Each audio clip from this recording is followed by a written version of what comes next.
अब मिसाल हमारे सामने है, अस्तित्व का सवाल है, हम साथ नहीं छोड़ेंगे। भारत माता की, भारत माता की, भारत माता की, छत्रपति शिवाजी महाराज की, छत्रपति शिवाजी महाराज की।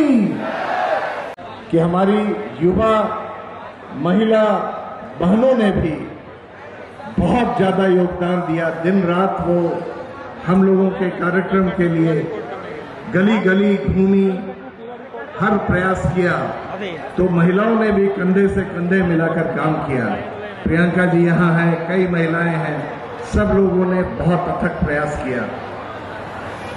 अब आज जो भारत है, थोड़ा दुख होता है कि भारत के राष्ट्रवाद और इसकी सांस्कृतिक विरासत पर बाहरी और भीतरी खतरा मंडरा रहा है। आप इस चीज को बहुत अच्छे से समझ नहीं पाएंगे जब तक आप इसकी गहराई में नहीं जाएंगे।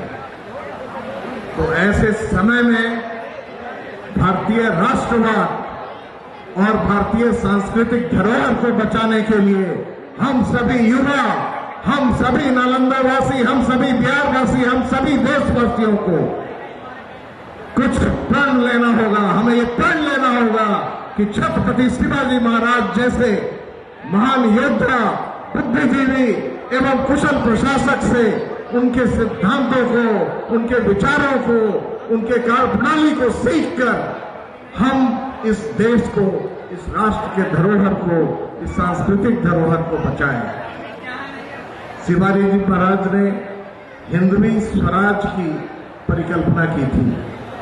हिंदवी स्वराज मतलब भारतीयता, हिंद, और स्वराज मतलब हर एक छोटी इकाई जो अपने में आत्मनिर्भर हो। बहुत बड़ी सोच थी। बाद में गांधी जी ने भी उसको आंशिक रूप से अपनाया, लेकिन हमें थोड़ा दुख होता है कि हम ऐसे महान विभूतियों को, उनके कार्यों को अब जब सबसे ज्यादा इसकी जरूरत है तो अमल में नहीं लाते हैं। नालंदा की धरती महात्माओं की धरती रही है, राजाओं की, महाराजाओं की धरती रही है, और बड़े बड़े राजनेताओं की भी धरती रही है। और इसी धरती से छत्रपति शिवाजी महाराज सामाजिक समरसता अभियान का आगाज एक बहुत बड़ा संदेश देता है। हमने से ज्यादातर लोग शिवाजी महाराज को एक महान योद्धा मानते हैं, लेकिन ये कितने कुशल प्रशासक थे इसकी एक बानगी मैं आपको बताना चाहता हूं, दिखाना चाहता हूं। शिवाजी महाराज ने 1600 ईस्वी में सत्ता के विकेंद्रीकरण की बात की, जिसमें सत्ता गरीब गुरबों और समाज के निचले तबकों के नजदीक जाए, और उन्होंने समावेशी विचारधारा के तहत सबसे ज्यादा प्राथमिकता उन्हीं लोगों को दी जिन्हें सबसे ज्यादा जरूरत थी, और फिर उन्हें हम लोग कई और रूप में इस तरह से याद करते हैं कि जैसे वो बहुत बड़े योद्धा थे, उन्होंने मुगलों से लोहा लिया, जो सही है। उन्होंने राष्ट्र को विखंडित होने से बचाया, राष्ट्र की गरिमा को बचाया, राष्ट्र की संस्कृति को बचाया। लेकिन जो बातें मैंने कही वो कहीं से कम महत्वपूर्ण नहीं है, और यहाँ के सामाजिक एवं राजनीतिक परिवेश में वो बहुत ज्यादा प्रासंगिक है।